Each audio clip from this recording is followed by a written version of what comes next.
संविधान दिन के उपलक्ष्य में बिहार की सबसे ऊंची बाबा साहेब आम्बेडकर की प्रतिमा का अनावरण। जी, बहुत बहुत सारा मंत्री जी, सुना है बोध गया के अंदर आपने बौद्धों का अपना पहला बुद्ध विहार बनाने के लिए कुछ जमीन ली है, उसके बारे में हमारे दर्शकों को अवगत कराइए। सबसे पहले तो मैं आप सभी के जितने भी चैनल हैं जो हमारी आवाज़ को देश के कोने कोने में पहुंचाने का काम कर रहे हैं, मैं सभी चैनल के जिम्मेदार व्यक्तियों को बहुत बहुत साधुवाद देता हूं। साथ ही अभी अंतानी जी ने मेरे से सवाल किया है कि बोध गया की पावन धरती पर अभी कुछ ज़मीन खरीदी गई है, तो मैं इस पर चर्चा करने के लिए आप सबके सामने आया हूँ। मैं आप सभी के उज्ज्वल भविष्य की मंगल कामना करते हुए आपको अवगत कराना चाहता हूँ कि भारत की पवित्र एक भूमि है। वैसे तो भारत की हमारी पूरी ज़मीन और भूमि पवित्र है, लेकिन एक प्रमुख स्थान ऐसा भी है जिसको बोध गया के नाम से जाना जाता है। और बोध गया एक इतनी पवित्र भूमि इसलिए है कि वहाँ बुद्ध को ज्ञान प्राप्त हुआ था, यानी सिद्धार्थ राजकुमार को।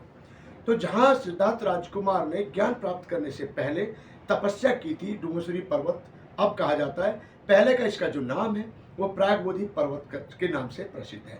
बौद्ध जगत में अगर आप जाएंगे तो बौद्ध जगत में उसको प्रागबोधि पर्वत कहा जाता है। वहाँ पर हमने आप सभी के सहयोग से, भारत के बौद्ध अनुयायियों के सहयोग और मेहनत और योगदान से लगभग 1.25 एकड़ जमीन खरीद ली है प्रज्ञा भूमि ट्रस्ट के नाम से, जिसकी रजिस्ट्री दिनांक 4 मार्च 2025 में हो चुकी है और जिसका भूमि पूजन 30 मार्च 2025 में हो चुका है। और वहाँ पर आप सभी के सहयोग से दिनांक 14 दिसंबर 2025 में भगवान बुद्ध की लगभग मंच सहित, फाउंडेशन सहित 16 फीट ऊंची प्रतिमा स्थापित हो चुकी है। भारत का प्रत्येक बौद्ध उसके दर्शन कर सकता है। तो इसलिए हमने ऐसा इसलिए किया कि भारत की जो भूमि है अपनी बोध गया, तो बोध गया की पावन भूमि पर अब तक विदेशी बौद्ध जितने भी हमारे बौद्ध अनुयायी हैं, उन्होंने लगभग सभी ने अपने बड़े ही सुंदर खूबसूरत बुद्ध विहार बनाए हैं, जिसमें उन्होंने अपने अपने देश के बौद्ध अनुयायियों के लिए ठहरने से लेकर के सभी सुविधाएं की हुई हैं। लेकिन खेद का विषय है कि हमारे भारत के बौद्धों का अभी तक ऐसा कोई बुद्ध विहार नहीं था जहां पर हम जा सके और रह सके। इसी बात को ध्यान में रखते हुए हमने जमीन खरीद ली है और उसमें फिलहाल जो है अभी तार लगे हैं क्योंकि बाउंड्री नहीं हो पाई है, और अभी उसमें हमारा निर्माण कार्य बहुत जल्दी शुरू होगा। मंत्री जी, सैकड़ों बुद्ध विहार बोध गया में पहले से थे, तो आपको ये कैसे सूझी कि भारत का अपना बुद्ध विहार भी होना चाहिए वहाँ पर? क्योंकि हमारे महाराष्ट्र के उपासक या राजस्थान के उपासक, मध्य प्रदेश के उपासक, उत्तर प्रदेश के जो बौद्ध उपासक थे, खास तौर पे गरीब तबके के जो लोग हैं, जब वो बौद्ध गया जाते हैं तो उनको बहुत बड़ी पीड़ा का सामना करना पड़ता है, बहुत परेशानियां उनको होती है, उनको वहाँ रहने के लिए स्थान नहीं मिल पाते। वहाँ पर क्या क्या सुविधा देंगे और क्या क्या बनेगा वहाँ पर उस जगह पर? वहाँ पर एक तो हमने जो प्रण किया है कि बाबा साहब अम्बेडकर के नाम से एक भव्य अतिथि गृह लगभग 100 से 125 कमरों का तैयार किया जाएगा और उसमें बौद्ध भिक्षुओं का प्रशिक्षण केंद्र होगा। स्वास्थ्य एवं शिक्षा से संबंधित जनहित में कार्य किए जाएंगे। मंत्री, सुनने में आया सबसे बड़ी मूर्ति भी आप वहाँ पर स्थापित करना चाह रहे हैं? हाँ बिल्कुल, हमने वहाँ पर भूमि पूजन किया, 84 फीट ऊंची प्रतिमा का भूमि पूजन किया है और संभवतः जब बौद्धों का साथ और सहयोग मिलेगा तो हम उसको पूरा जरूर करेंगे।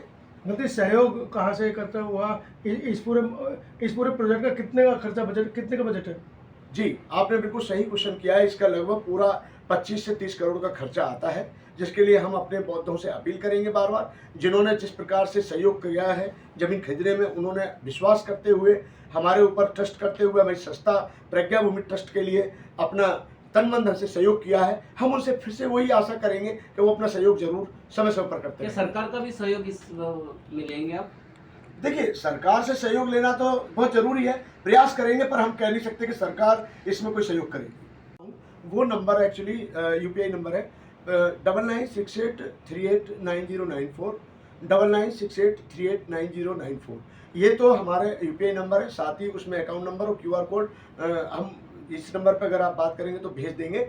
और मैं विशेष अपील करूंगा कि दिनांक 22 नवंबर 2026 में 26 फीट ऊंची बाबा साहब अम्बेडकर की भव्य प्रतिमा बिहार की सबसे ऊंची स्थापित होने जा रही है। और मैं ये चाहूँगा कि उसमें ज़्यादा से ज़्यादा बौद्ध अनुयायी छत्तीसगढ़, पंजाब, हरियाणा, मध्य प्रदेश, क्योंकि उत्तर प्रदेश के उपासक गणों ने बढ़ चढ़ करके सहयोग किया है और ये जिम्मेदारी, नैतिक जिम्मेदारी सभी की बनती है।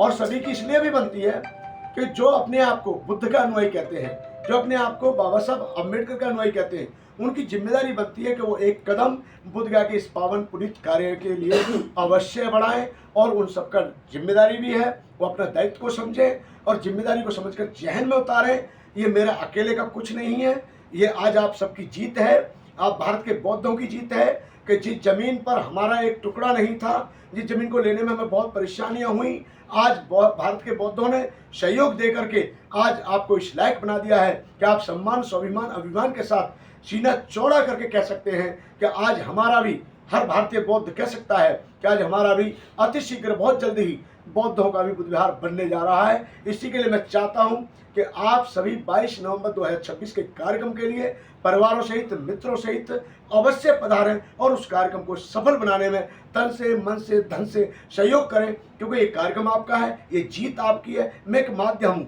मेरा कर्तव्य है जिस प्रकार से अब तक विश्वास के साथ, उम्मीद के साथ मैंने काम किया है समाज के बीच में, और ये मैं अकेला कुछ नहीं कर पाया, इसमें हमारी पूरी टीम, दिल्ली रोहिणी की टीम ने बढ़ चढ़ के सहयोग किया, उत्तर प्रदेश के अधिकारियों ने सहयोग किया, और जैसे जैसे महाराष्ट्र के उपासकों को पता चला उन्होंने भी सहयोग किया है, मध्य प्रदेश से भी, तमिलनाडु से भी, जहाँ से भी जिनको लगता है कि ये बोध गया की धरती है और बोध गया की पावन धरती पर भारत के लोगों का बनना है, तो वो अपना योगदान कर रहे हैं और आगे भी करते रहेंगे। यही मैं आशा और उम्मीद करता हूँ।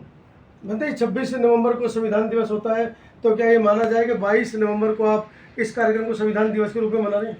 बिल्कुल आपने सही कहा, क्योंकि 26 नवंबर को बहुत जगह कार्यक्रम रखे जाते हैं, पूरे देश में कार्यक्रम मनाए जाते हैं, और ये बिहार का पहला कार्यक्रम नवंबर के उपलक्ष्य में मनाया जा रहा है। तो इसलिए हमने ये सोचा कि हम, क्योंकि संडे भी पड़ रहा है और 23 का वर्किंग डे और 24 को छुट्टी है, गुरु नानक जयंती भी है शायद उस समय, गुरु गोविंद सिंह की जयंती है शायद, तो उस उपलक्ष्य में, यानी कि संविधान दिवस के ही उपलक्ष्य में 22 नवंबर को एक कार्यक्रम हो रहा है। तो मेरा बौद्ध अनुयायियों से उम्मीद है कि 20 और 21 नवंबर में वहाँ पहुँचने का कष्ट करें।